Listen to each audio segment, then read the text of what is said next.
Hi friends, ఈరోజు మనం ఈ వీడియోలో తిరుపతిలో అన్నదాన ప్రసాద కేంద్రం ఎక్కడ ఉంది, అదేవిధంగా వాటి యొక్క సమయాలు అంటే టైమింగ్ గురించి ఈ వీడియోలో అయితే మనం పూర్తిగా అయితే తెలుసుకుందాము. ఈ వీడియో మాత్రం మీరు స్కిప్ చేయకుండా పూర్తిగా అయితే చూడటానికి అయితే ప్రయత్నం అయితే చేయండి. మీకు డెఫినెట్గా ఎప్పుడో ఒకప్పుడు ఖచ్చితంగా అయితే యూజ్ అయితే అవుతుంది. ఫస్ట్ ఆఫ్ ఆల్ ఏంటంటే చాలామంది అయితే తిరుపతి అయితే వెళ్తుంటారనమాట. వెళ్తేటప్పుడు మనకు అక్కడ హోటల్స్ అవన్నీ ఉంటాయన్నమాట. బట్ హోటల్స్లలో మనం తింటే రేట్ అయితే చాలా ఎక్కువగా ఉంటుంది. మనకు 3 ఇడ్లీలు కలిపి 50 రూపాయలు అయితే ఇస్తారనమాట. అక్కడ చాలా రేటు అయితే ఎక్కువ ఉంటుంది అనమాట హోటల్లో తింటే. బట్ మనకు తిరుపతిలో మనకు అన్నప్రసాద కేంద్రం అయితే ఉంటుంది. ఇప్పుడు వాటి గురించి అయితే మనం పూర్తి వివరాలు అయితే మనం అయితే తెలుసుకుందాము. ఫస్ట్ ఆఫ్ ఆల్ మనకు ఇక్కడ ఈ అన్నదాన అంటే వేగమాంబ అన్నదాన ప్రసాద కేంద్రం అయితే ఉంటుంది అనమాట. వేగమాంబ అన్నదాన ప్రసాద కేంద్రం అయితే ఉంటుంది అనమాట. ఇక్కడ మనకు ఫ్రీ అనమాట. ఫుడ్ అయితే ఫ్రీగానే పెడతారనమాట. మనకు అరిటాకులలో ఫుడ్ అయితే ఫ్రీగా అయితే పెడతారు. ఎలాంటి ఒక్క రూపాయి కూడా తీసుకోరనమాట. మీరు దర్శనం చేసుకునేటప్పుడు అంటే పైన ఉంటుంది అనమాట. ఇక్కడ తిరుమలలో పైన కొండ పైన ఉంటుంది. మీరు గుర్తుంచుకోండి. మనకు ఈ టైమింగ్ అయితే చెప్తాను నేను. బ్రేక్ఫాస్ట్ కూడా ఉంటుంది. బ్రేక్ఫాస్ట్ యొక్క టైం 8:30 అంటే ఉదయం 8:30 నుంచి 10:30 వరకు ఉంటుంది. అదేవిధంగా భోజనం లంచ్ 10:30 నుంచి 4 గంటల వరకు అయితే ఉంటుంది. అదేవిధంగా రాత్రి భోజనం 5 గంటల నుంచి 10:30 గంటలకైతే ఉంటుందన్నమాట. వీటికి ఎలాంటి ఒక్క రూపాయి కూడా తీసుకోరనమాట.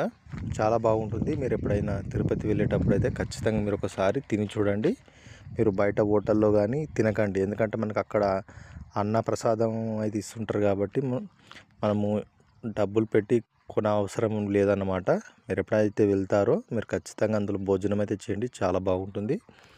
అదేవిధంగా ఇంకో విషయం ఏంటంటే, మీరు ఒకవేళ ఏమైనా డబ్బులు కానీ ఏమన్నా అన్నదానానికి ఏమన్నా డబ్బులు కానీ ఏమన్నా డొనేట్ చేయాలనుకున్నా కూడా చేయొచ్చు అనమాట. అక్కడ కౌంటర్స్ అయితే ఉంటుంది. మీ వంతు ఎంతో కొంత 500, 1000 రూపాయలు మీకు తోచినంత కూడా డొనేషన్ అయితే చేయొచ్చు. అదేవిధంగా మనం ఈ వేగమాంబ అన్నదానానికి ఏ విధంగా చేరుకోవాలనుకుంటే, స్వామివారి ఆలయం ఉంటుంది కదా, వెంకటేశ్వర స్వామి ఆలయం పక్కనే కోనేరు ఉంటుందన్నమాట. ఆ స్వామివారి ఆలయం నుంచి ఎడమవైపుగా కోనేరు చివరకు వచ్చి కుడివైపు చూస్తే అన్నదానం బిల్డింగ్ అయితే కనిపిస్తుంది అనమాట. పెద్ద బోర్డు అయితే కనిపిస్తుంది. మీకు ఒకవేళ తెలియదంటే ఎవరైనా చెప్తారు, ఆడ ఎవరైనా చెప్తారు. అదేవిధంగా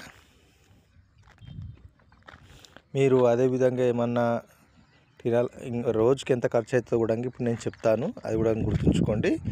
ఇప్పుడు మనము బ్రేక్ఫాస్ట్ చేస్తే అంటే మనకు కాదు, వారికి ఇప్పుడు అన్నదానం కేంద్రం ఎవరైతే నిర్వహిస్తున్నారో వారికి ఎంత ఖర్చు అవుతుందో నేను చెప్తాను. అల్పారం బ్రేక్ఫాస్ట్కు ఇంచుమించు 8 నుంచి 10 లక్షలు అయితే ఖర్చు అయితే అవుతుందంట రోజుకు.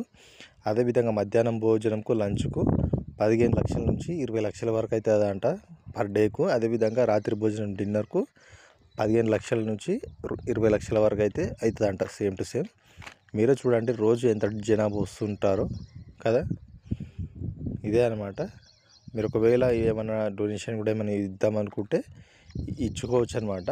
మీకు తోచిన 500 అని 1000 రూపాయలు కానీ మీకు తోచినంత కూడా ఇచ్చుకోవచ్చు. అది మీ ఇష్టము. కంపల్సరీ ఇవ్వవలసిన అవసరం లేదు. అది మీ ఇష్టం అనమాట. కాకపోతే మనకు ఫుడ్ అయితే ఫ్రీగా పెడతారనమాట. ఎప్పుడైనా వెళ్ళినప్పుడు అయితే మీరు ఖచ్చితంగా ఒకసారి ఫుడ్ తిని టేస్ట్ చేసి కింద నాకు కామెంట్లు అయితే తెలియజేయండి. Thank you for watching this video.